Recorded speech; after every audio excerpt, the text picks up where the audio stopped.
you so much for listening to this episode of Earrings Off. We want to invite you to subscribe, rate, and leave us a review. You can find us on Facebook at Earrings Off Podcast and on Instagram at The Earrings Off Podcast. Welcome to Earrings Off. I'm Lou. And I'm Teresa. Let's get started.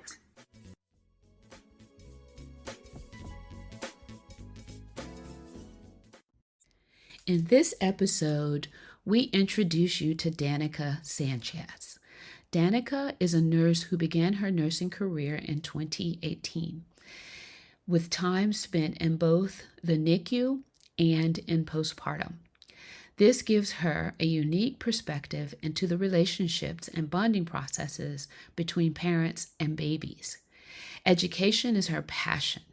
She not only enjoys educating parents on caring for their newborns, but continues to learn about new theories and new evidence-based practices with regards to parenting and newborns. If you are pregnant, a grandparent, a caregiver of infants, or you know someone who falls into these categories, you want to listen to this one through to the end. Enjoy.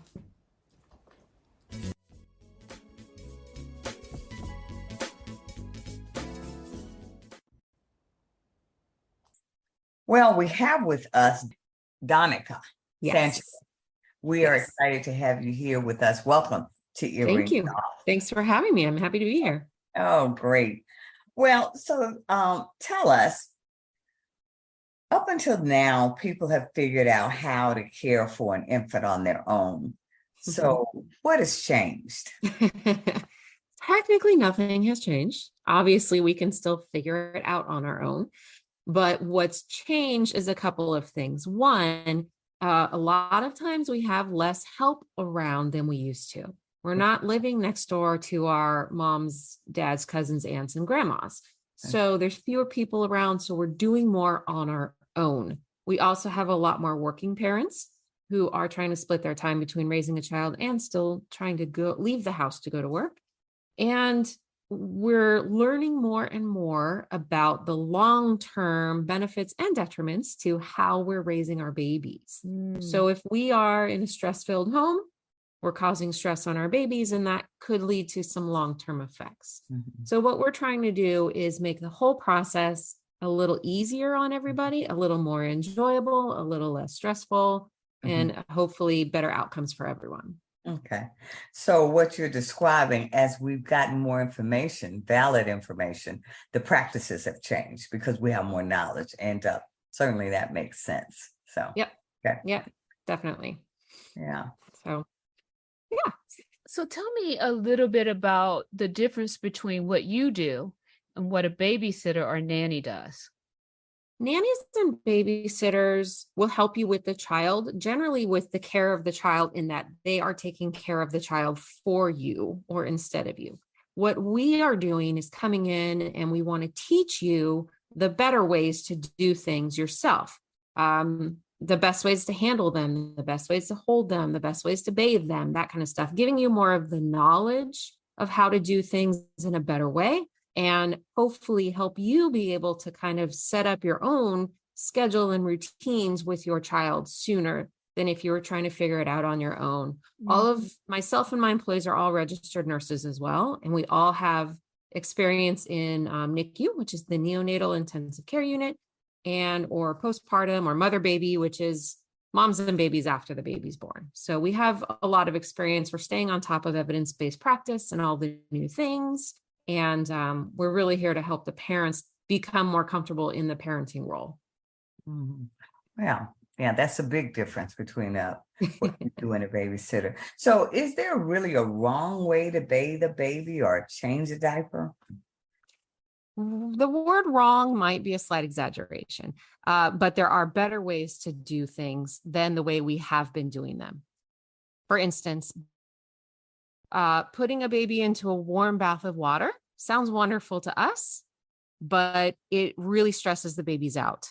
Not because there's water, it's not the water that stresses them, but the fact that they have so much space to move around that they're not used to. If you think about where they came from, they were curled up in a little ball in mommy's belly.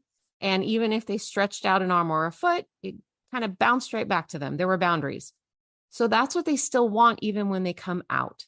So there's something called swaddle bathing where you can wrap the baby up tightly so they feel that containment and that safety, but you still can bathe them, get the bathing done in a much less stressful way, and they tend to enjoy it a lot better. Mm. And as you're explaining that, I'm sitting here saying that makes perfect sense. Not sure why I never thought of that, but that's very helpful. So thanks. Yeah. Yeah. In fact, the containment stuff and the keeping them swaddled, really, the more you can do it in general, the happier the Yeah. baby's going to be, Yeah. even with diaper changing. So if you are laying your baby on the changing table, again, they're out in open space. They're flailing their arms, they're flailing their legs. They don't Right. like it. But if you can swaddle even the arms, keep the arms swaddled in while you're changing the diaper, a lot of times you can keep them much more comfortable and they won't be quite so agitated and crying. Yeah. Okay. Yeah, and less chance for accidents. Yeah. This is true as well. Always want to decrease those if possible. Yeah. Yeah. So you mentioned it earlier, evidence-based practice, but what does it mean in terms of newborn care? So evidence-based practice is all of the new information that's coming out based on a lot of years of research, but also a lot of years of observing new ways and new techniques of doing things. So evidence-based practice is shaping the way that we're dealing with babies from here on out. So the whole containment thing I was just talking about, that's a fairly new phenomenon. That's something that, Lou, you were saying you never thought about that before. Nobody thought about that before. It wasn't something that was on people's radar. And I think what's happening is that as babies are able to be born earlier and earlier and earlier, right now viability is actually 23 weeks. So a baby can be born at 23 weeks gestation and still have a chance of having a regular life. But there's a lot more that needs to be taken into consideration when taking care of that baby at 23 weeks, 28 weeks, 32 weeks. And so we're learning a lot more about babies in general and newborns and kind of what they need and what can help make them feel more comfortable and be less stressed. Stress. I mean, we all have heard stress is killing all of us. We're all killing ourselves by being stressed, right? It's not good for our hearts. It's not good for anything. So why would we expose our babies to it? Why don't we start at birth with reducing as much stress as we can whenever we can? We can't always reduce or completely eliminate it, but let's, manage it when we can and give everyone a little leg up. Makes perfect sense. Yeah, absolutely. So, you referenced your NICU experience and the breadth of experience you and your colleagues have, but can you talk to us a bit about how are babies that have been in the NICU, the neonatal intensive care unit, different from those who have not been in that unit? Yes, that's a great question. So like I mentioned, babies are being born earlier and earlier and still having great survival rates and a chance at relatively normal lives. However, a baby that is born early still needs to do all the developing that they would have done in mom's tummy. They just have to do it in the outside world. Well, in mom's tummy, it was a steady temperature. It was dark. It was quiet. There were a lot of things the baby didn't have to worry about. They didn't have to regulate their blood sugar because they were getting a constant supply of food. They didn't have to regulate their temperature because mom was doing that for them. So once the babies are out here, they have to manage that more. We help them, with heated isolates and things like that, but it still takes more energy on their part because they have a lot more they have to deal with than if they were still just in mom's belly. So it's a lot more watching little things like that with the preemie babies. And even if you have a baby that was in the NICU and is now going home, they still might be going home earlier than that full term 40 weeks gestation. So there might still need to be a few of those, not really loud noises or not really bright lights for a little while they're still developing the last, bits of those sensations. Okay. Yeah. Wow. I mean, there's a lot more, but Yeah, we don't have time. I could talk all day. We could talk about Yeah. all of that, but Yeah, Very this good, is though. great It information. is. It really is. So thank you so much. I mean, this is all, and it all makes sense, right? It's like, how yeah, have it we is. And managed? right. And again, we have managed and we Yeah, can still manage. The other yeah, part I think that's kind of difficult is social media, right? yeah.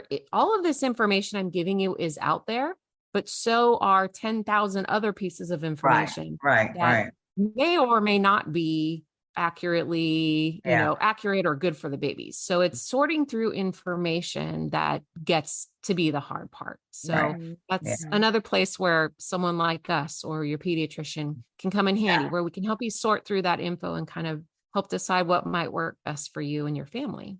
yeah. Hmm. So, we hear a lot about the maternal instinct, right? But what about Mhm. parents who have used surrogacy or, same-sex parents? Do they have any maternal or paternal instinct? I love this question. I love this question because this is also something that we're learning more about just, now that there is evidence showing that there is such thing as paternal instinct as well. So Hmm. for dads out there, Yeah. the maternal instinct comes from the fact that the baby is physically bonded with the mom for 9 months or 8 or Hmm. 7 or 6, but it's that physical connection that kind of boosts that maternal instinct. However, if there is a dad that has been involved in this pregnancy and talks to the baby while the baby's still in the belly and is involved, they absolutely can develop a paternal instinct as well, or just kind of it develops on its own, I suppose. Hmm. As for surrogacy, this is kind of a part of the industry that I'm so interested in, and there's still so much research happening here.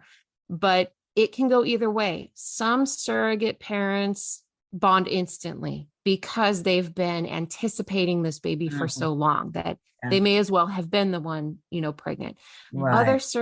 Other surrogate parents may struggle. They may struggle with that bond because it wasn't physically, their delivery or something like that. So I can't say it's one or the other, but both are possible.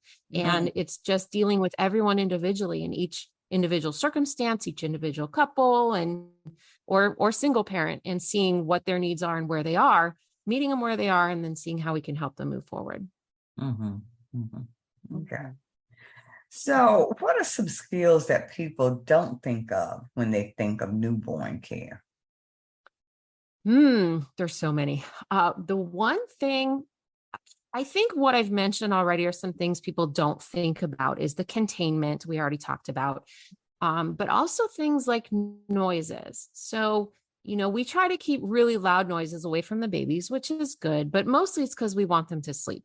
Hmm. But we're okay with, Aunt Jojo coming up and being like, "Oh, like that really high pitched voice Uh-huh. in your baby's face." And we can't help it sometimes. Like, I get it. I love babies are my people. I am drawn to babies. And so our instinct is kind of to do the like in their faces. But that is stressful to them. Yeah. Not just the high Yeah. pitch. Yeah. But if you think about energy, like a lot of Yeah. people are really into animals, right? Your energy around your animals makes a big difference. Babies Right. are the same. Babies can feel that energy. So if you're coming in with a really powerful, like, energy, that is going to stress the babies out or scare them or startle them. So what you need to do, you can still say, "Oh my gosh, you're the cutest little boo boo boo. Look at those cheeks and the toes." But notice my pitch was lower. Yeah. I spoke a little softer, a little slower. The energy of it was different, even though the words were the same. Not that it matters. They don't know what we're saying anyway. They don't know the Yeah. words, but Yeah. they know the energy. They can They feel the energy. they don't know, but I will have to tell you that I didn't allow anyone to speak to my baby that way. I'm like, Oh, use full sentences. Talk, don't goo goo gaga my baby. I was a yeah. little bit crazy though, but I read all the parenting books, which is where I got that from. So my Hmm. husband said that I was a little over the top when it came to her and that experience. So, but I'm curious though. Tell me this. Yeah. What kind of response do you get from family members, especially grandmothers, right? Do you get eye rolls when you're coming Mhm. in, providing that newborn education to the mothers and the parents, and do they how do those family members respond to this new age advice? That's a very interesting question. So I, it's oftentimes that when parents ask us in, it's because they would rather not have their own parents there. So the baby's grandparents there. Yeah. Yeah. And it's Yeah. not anything against grandparents. Grandparents, have been through it and whatever. Yeah. But also grandparents knew how to do it 40 years ago, not Right. right Right. now. So a lot of our parents, we really like to kind of just meet with them, at least Mhm. at the beginning, and let them get comfortable first, and also help them decide what rules they want to set. I don't think you're crazy for wanting people to speak complete sentences. It's unusual, and that's why people were like, "What?" But like you said, you read the research. It was not Yeah. wrong. Right. Also, it's hard to speak complete sentences with a baby talk voice. So you kind of, you Right. can't walk in and go, "Oh my gosh, I thought you were," I don't know. It's just harder to do. So Yeah. Yeah. I did have one set of parents who the grandmother was there, but she was so open. She was so Mm. open to our information because she saw we got called in for something specific. There was a baby Mhm. that was having some feeding troubles. He had been a NICU baby, had been home for about a week. Everything was fine. All of a sudden, he stopped eating. So Mhm. we went in to consult. And I think because grandma saw how concerned mom was and Mhm. saw herself that the baby wasn't eating like he had been, and she was very open to everything we had to say. So it was wonderful. It was a great experience. But yeah, Nice. Nice. everyone's going to react differently. Yeah. Yeah. Well, those are all of the questions we have for you today. Thank you so much for joining us here at Earrings Off. Do you have any parting words for our audience, Danika? I first want to say thank you so much for having me on. I love talking about this stuff and love getting information out That's there. obvious. Yeah. if Yeah. if anyone does have any questions or wants to reach out about a situation, please don't hesitate. Our website is babystepsnursing.com. There is an inquire button on there, so you can always shoot us a message, and we'll get back to you as soon as we can. But that's really the best way to reach us. But I would say the last little bit of advice I like to give to people is please, please, please don't be afraid to ask questions. Okay. Find someone you trust, talk about the struggles you're having, because I guarantee other people are having them too. And find your resources of people who can help you. Hmm. Okay. Again, thank you so much. You left us with a lot of excellent information that we know it's going to be of great benefit to our audience. So again, thanks for joining us here at Earrings Off, and take good care. Thank you. You too.